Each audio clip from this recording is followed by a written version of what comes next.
Hi guys, welcome to our daily encounter. Ecclesiastes chapter 7 and verse 2 makes a very shocking statement. It says, "It is better to go to a house of mourning than to go to a house of feasting."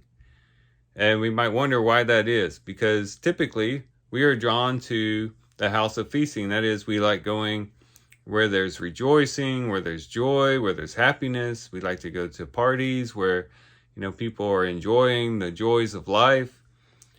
Not go to the house of mourning. We very much try to avoid going to the house of mourning.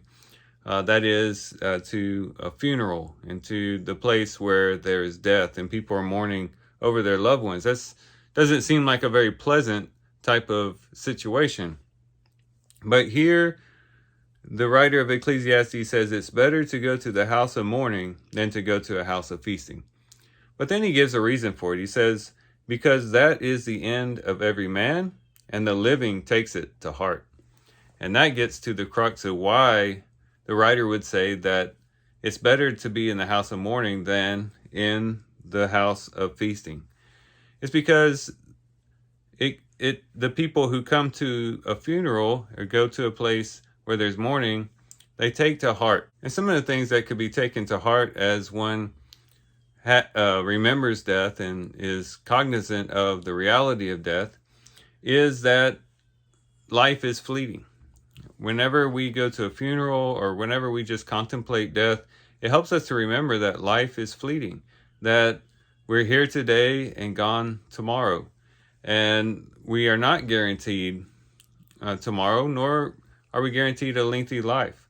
When we go to the house of mourning, it reminds us that even if we do live a long time, eventually our time is going to run out. And so what that infers is that time is precious. Every moment is precious. Every present moment is valuable. Whenever you don't have a lot of something, it makes it all the more valuable. It makes it all the more precious.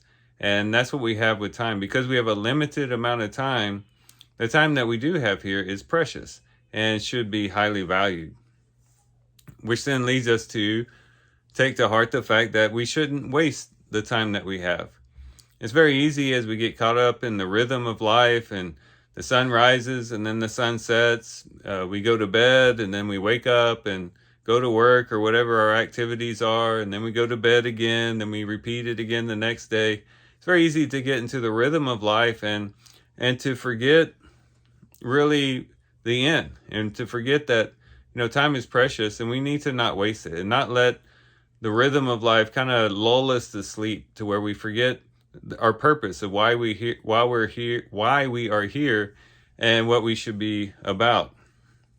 And then going to the house of mourning helps us to take to heart the fact of eternity and help us to look towards eternity.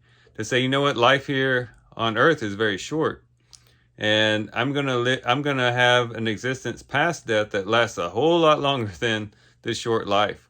And to help us to begin to reflect on and think about eternity, which then should cause us to want to prepare for eternity and to say, because I'm going to be experiencing life after death a lot longer than life, I should be preparing now. So in all these ways, a person who goes to the house of mourning has time to reflect. They have time to take to heart the fact that life is fleeting, that time is precious, that we don't want to waste it. And it helps us to think about and reflect on eternity and to encourage us to prepare for our own death. And these are good things to think about. And so we can see how the writer of Ecclesiastes would say it's better to go to the house of mourning than to the house of feasting. It gives us, it grounds us, it sobers us, it gives us wisdom, and it helps us to be prepared for that day when we do die. So here's some things we can reflect on and think about as we do our reading today. With that, guys, I do thank you for watching the video today. Hope you guys have a great day. Love you guys. God bless.